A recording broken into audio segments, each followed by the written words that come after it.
The following is an AZPM original production. For AZPM, I'm Mark McLemore, and this is Arizona Spotlight.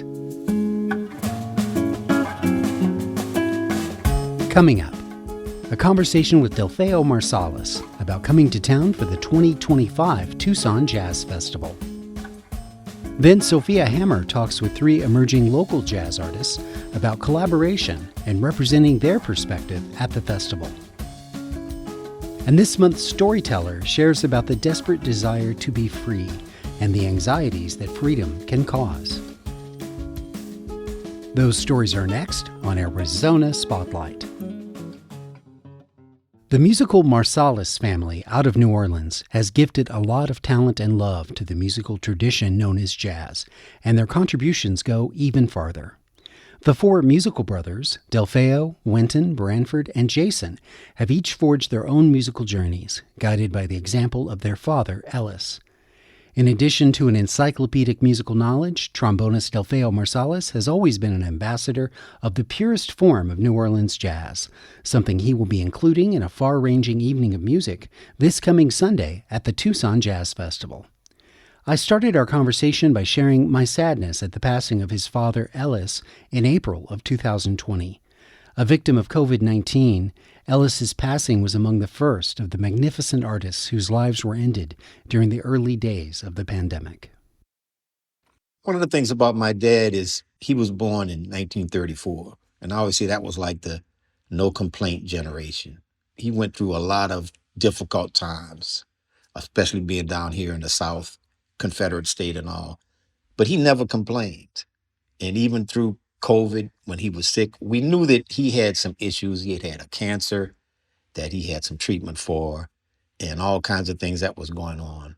But he always faced it with what I would consider a certain kind of masculinity. Like he was just a real manly kind of man. He didn't assert that in a way where he felt like he had to be aggressive toward you or that he had to say negative things about you. But you always knew that he just, if you needed somebody to really represent what a man was, that was him.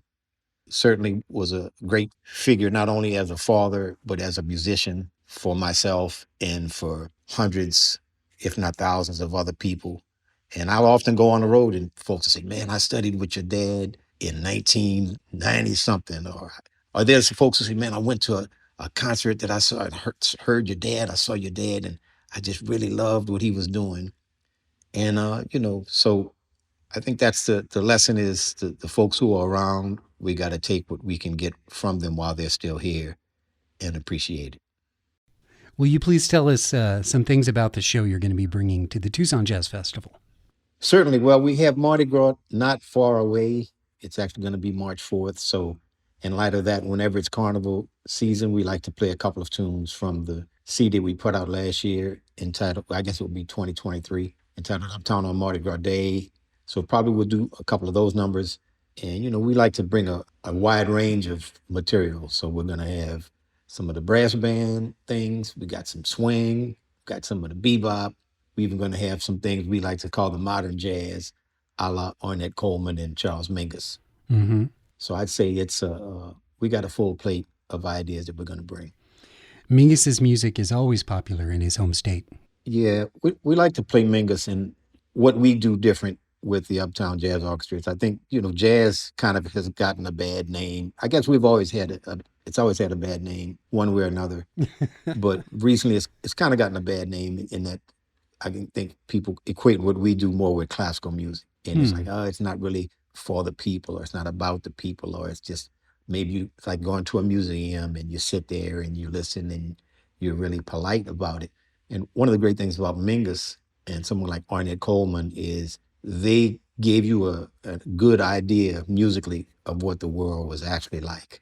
Other musics, I in my opinion, it's like maybe we present the world like we would like it to be. But folks like Thelonious Monk, and they just had an understanding of how that, the world is just an edgy place. And it's a great thing when you can really represent that.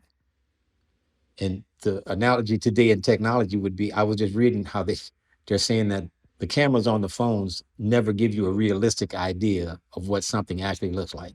It makes it look more fantastic. So you're taking a picture of something and it's like, wow, it's got, it's really a lot brighter and a lot more vibrant. And sometimes we just have to embrace something as it is and love it for what it is. I totally agree with what you're saying, but I also think of how Mingus was able to just spin beautiful, beautiful images together with his music. Orange is the color of her dress, then Blue Silk is one of my all-time favorite jazz compositions. Right. Well, look, the world is a beautiful place also. I'm not saying that it's not, but, Mingus, if you take a song like Goodbye Pork Pie Hat. Sure. And there's that one chord and it's like a half-step rub. And there was a band, I can't remember which band, but they recorded it without the half-step rub. And somehow it just doesn't capture the song the same way. Mm. And it's just a beautiful thing. And again, with Thelonious Monk, I find a lot of times they say, man, if only you didn't have that discord. And it's like the discord, it's really what highlights the beauty of it. There's a passage on the song, let's see, is it Nutty? When Monk goes down the keyboard and it sounds like a body falling down a flight of stairs. It's just like, it's perfect. When you were starting out with a family as musical as the Marsalis clan is known to be, did you have any trouble staking out your own musical identity, or was that ever something you worried about? No, I didn't worry about it early on. And I kind of wish I had considered it more because being the younger brother, of course, I've always been supportive of Branford and Winton, especially Winton. We were close growing up. And I just kind of wanted to support what he was doing and kind of do my version of that. But, then as I matured and I grew, I came to the understanding that it was kind of, I don't want to say the world needed, but I kind of feel like that. The world needed my view of things, which is definitely different from his view. Mm-hmm. So I think that's when my music has grown the most. And really, I've been able to go on a different path. And remind our listeners for me, where do you come in the birth order of your family? So I'm the fourth of six. So it's Branford, then Winton, Ellis, myself, Amboya, and then Jason is the youngest. Was the trombone a passion, or was it the horn that was still available when you started playing? Yeah, that's what was left. But it's the perfect instrument because, just as far as we say with the personalities, of course, the trumpet's going to play the melody and the saxophone is either going to agree with the trumpet or disagree with the trumpet. And then the trombone comes along and says, hey, man, everything's going to be cool. And if they're agreeing too much, then the trombone's got to say, hold up, it ain't that cool. Do you want to say anything on behalf of the opening act that's touring with you, the New Breed Brass Band? Well, we're glad to see them out here. And I love a lot of the brothers out here playing the brass band. And to me, they're playing the real, true New Orleans music now because what they play is with a lot of honesty. And they know that tradition. They know that there's a sound that exists in the air. And that sound is important for all New Orleans musicians. So if we're playing modern music, or if we're playing standards, or if we're playing swing, the sound of the brass band rings true in our ears. And I would say that's what gives the New Orleans musicians the advantage to anywhere else in the world.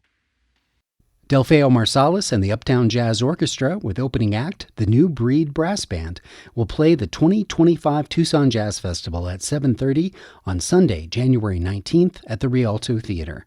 There's a link to the complete schedule on the Spotlight page at azpm.org.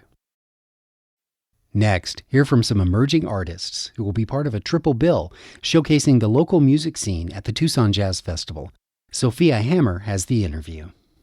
3 Tucson musicians are each leading their own collaborative projects at this year's Tucson Jazz Festival.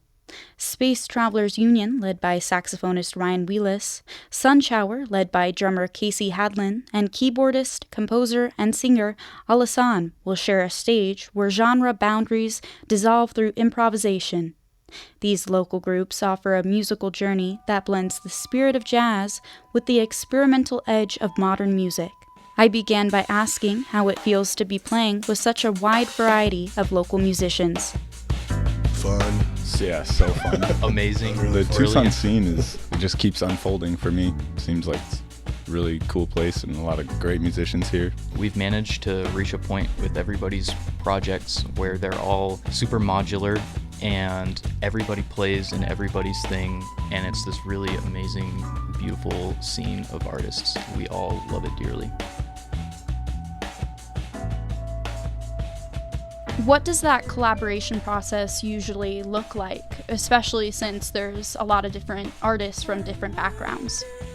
There's usually like a respective band leader for whatever the context is, and I think everybody has a good sense of the unique vision of that individual. So after playing together in so many different arrangements, it just kind of looks like just understanding the sort of intention of that individual band leader and then being in service to that. And everyone runs it a little differently. I feel like my project's maybe a little bit more loose in some ways, where other people have more specific visions for that project. So it just depends on who's putting it together. And a lot of it is just constraints. How much time do we have?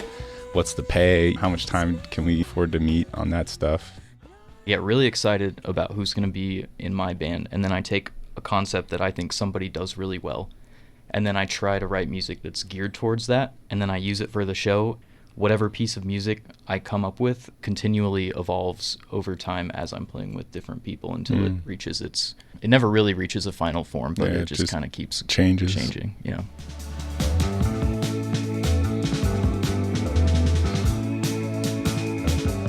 I write in isolation a good amount, as much as I've taken from the jazz tradition and studying music and being around instrumentalists for a long time. I like to take a lot of that and bring it back into my own space where I can use it as inspiration for a song and less of a composition of sorts.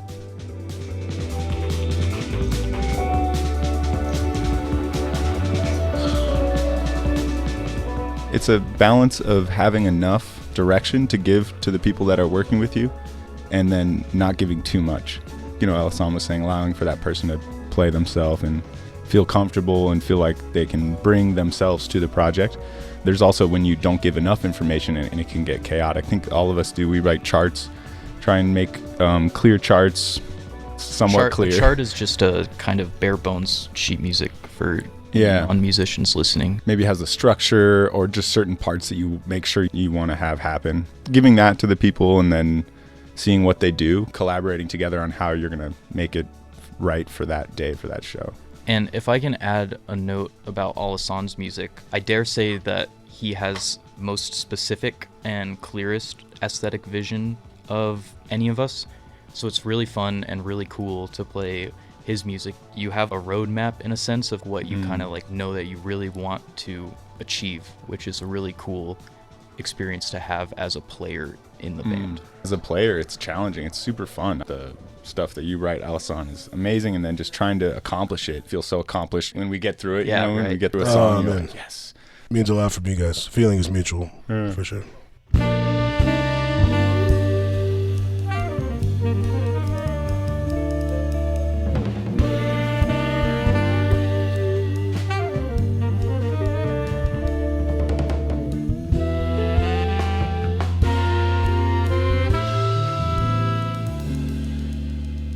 Ryan, the name of your band is Space Travelers Union. Where did that name originate from? I had a friend back when I went to Berkeley, and we wanted to start this band, and then he ended up moving to Chicago, and I never saw him again. But before he moved, he was like, "You can have the name," and I was like, "Okay." It's a good name. It's a good Decent name. It's a fun representation of what we do, because it's really, the band is really a collective versus, you know, a strict lineup band.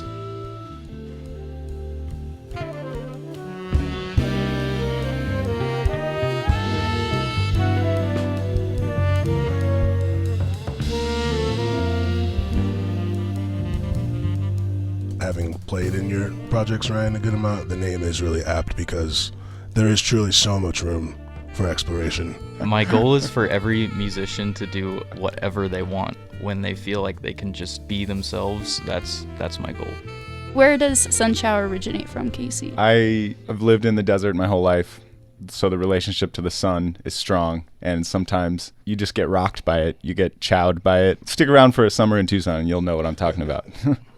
How is the local scene going to be represented at this year's Tucson Jazz Festival?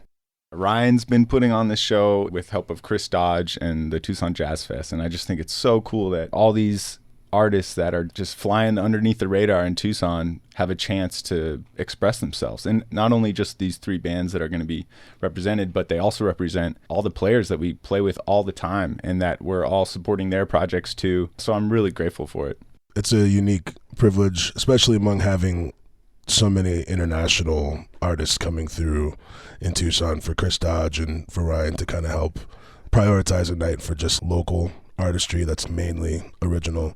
It's a special and unique event. And we definitely haven't even close to covered every musician in the scene with that show, but there's a pretty big chunk of the younger Tucson jazz scene that's going to be playing on the stage that night, which I think is going to be really special.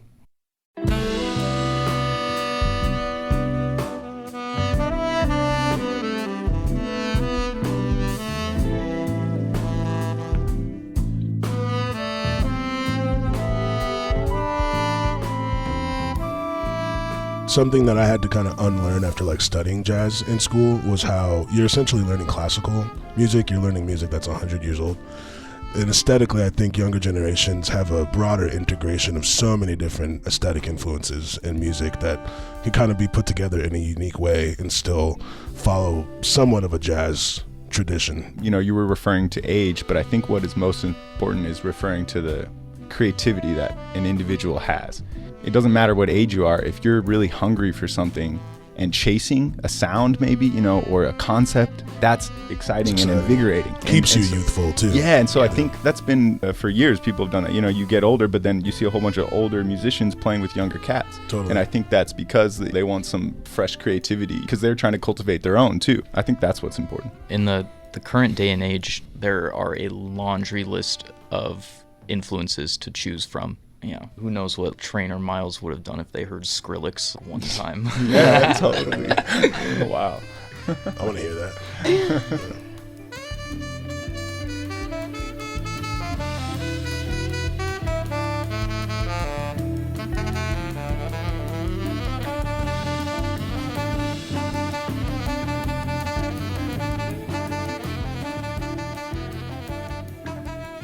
What are some of your hopes or goals from this year's Tucson Jazz Festival performance?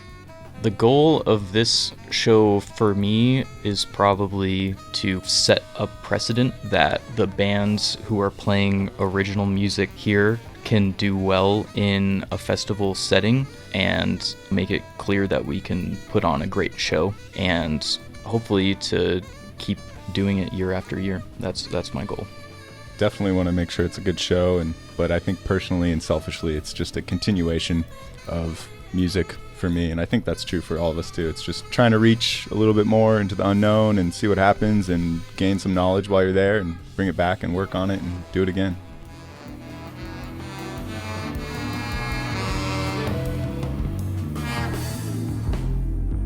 Space Travelers Union, Sunshower, and Alasan will be playing in the Tucson Jazz Festival on Saturday, January 18th at 8 p.m. at 191 Tool.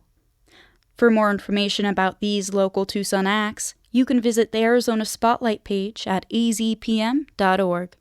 For Arizona Spotlight, I'm Sophia Hammer. There is something powerful about a single voice sharing a true story. It's a chance for the storyteller to let their personality shine and possibly forge new connections with anyone who may be listening. In support of this important community tradition, Arizona Spotlight features a different storyteller on the third Thursday of each month. Here's Tony Paniagua to introduce our guest. The month of January can offer opportunities for fresh starts, and Tucson resident Jess Losoya knows exactly what that's like, thanks to a life-altering change more than a decade ago. For him, it wasn't part of a New Year's resolution, such as getting more exercise, eating healthier, or losing weight. It was part of a serious transformation that has led him to a successful path after years of despair. As I walked out the door toward the gate that would lead to my freedom, I knew if I didn't leave my bitterness and hatred behind, I'd still be in prison. Nelson Mandela. It was 14 years ago, this year. I stayed awake all night. No, not from drugs this time. This time from overthinking. I laid in my cell in California Rehabilitation Center in Norco, thinking about what freedom would be like for me. I was scheduled to be released the next day. I was living in a world where it felt like time stopped. Living in prison was a world in itself, and it had been my world for almost 4 years. As I thought about my release, I wondered if I would return to the same life that I had known prior to being locked up, a life of crime, drugs, and doing whatever I felt needed to do to survive. I knew that too often my friends released from prison led to a return to that life, whether that was their intention or not. I knew that society would look down on me even more now that I was deemed a felon. I had heard the stories from men in prison who returned after being released and were rearrested after violating parole. I remembered the struggle of friends who had been granted parole and their difficulties in getting a job, food, and housing, and that had limited their options, and they resorted to crime to survive. I watched them face barrier after barrier. I saw their hopes slipping away, and I witnessed their eventual return to what we knew would keep the cycle going. My mind swirled with all these thoughts as the cold air in my cell hung over me the night before my parole release date. I knew I wanted a better life for myself, and I would give it my all. But when you've seen it happen before, when your only examples are people who have tried and not succeeded, your vision becomes fogged. I had already started to doubt myself and my chances for success. And as strange as it might sound, I was feeling some sadness too. I would be leaving behind some friends in that prison, people who bonded in those circumstances. We took care of each other, like family. Correctional Officer Brayshaw walked by and noticed that I was up late. He stopped and asked me if I was okay and if I was thinking about tomorrow. Yes, I told him. I was a little nervous about it. Losoya, you'll do okay. Just remember you don't have to return if you don't want to. It felt like that was an insult. My peers had not wanted to return either. But sometimes the system sets you up for failure. But I knew there was a bit of truth there too. My mindset, my attitude played a role, as did my decisions, my opportunities, and the people I chose to surround myself with. As the hours flew by, I heard the door open. That meant it was about 6 a.m., shift change. Officer Vela came on, and I was happy that it was he who was working that morning. He was one of the few officers who treated us fairly, and I wanted to say goodbye to him. The lights went on. Over the intercom, I heard our dorm called. 409, get ready for chow. I was wondering what happened and if I would be delayed another day. After a few minutes of waiting in fear, I heard, Losoya, G10913, roll it up for parole. I was ready. The guys started saying goodbye and I began to cry. I couldn't stay too long saying bye, because once they call you, they mean get your ass to the gate or forget it until tomorrow and try again. So I grabbed my property and I stepped out the gate and I went down to R&R, receiving and release. As I sat there waiting in the holding tank, so close to release, I wondered if my grandmother was waiting outside for me, if she had been able to come pick me up. She had sent me some nice clothing for this day. As I put on those clothes that morning, I felt like I was putting on a costume. In a single file line, they marched us down to the van for the drive to the parking lot, where families, if they showed up, would be waiting. My eyes anxiously searched until I saw it, my grandmother's car, and her standing against the back of that car. She came. I knew she would, but it still came as a relief that someone was there for me. Again, the emotions overcame me. I got out and walked towards her. We hugged and we cried. As we got into the car for the drive out, I was prepared for what I thought she was going to say to me. You better get a job. Where are you going to live? You need to do this and that and that. Well, she said none of that to me. Mijo, she asked, where do you go from here? I paused and said, I don't know. But I will do whatever I need to do, never to return here. I want to become a better man. Good, she replied. And whatever I can do to help with that, I will. And we drove away from the California Rehabilitation Center.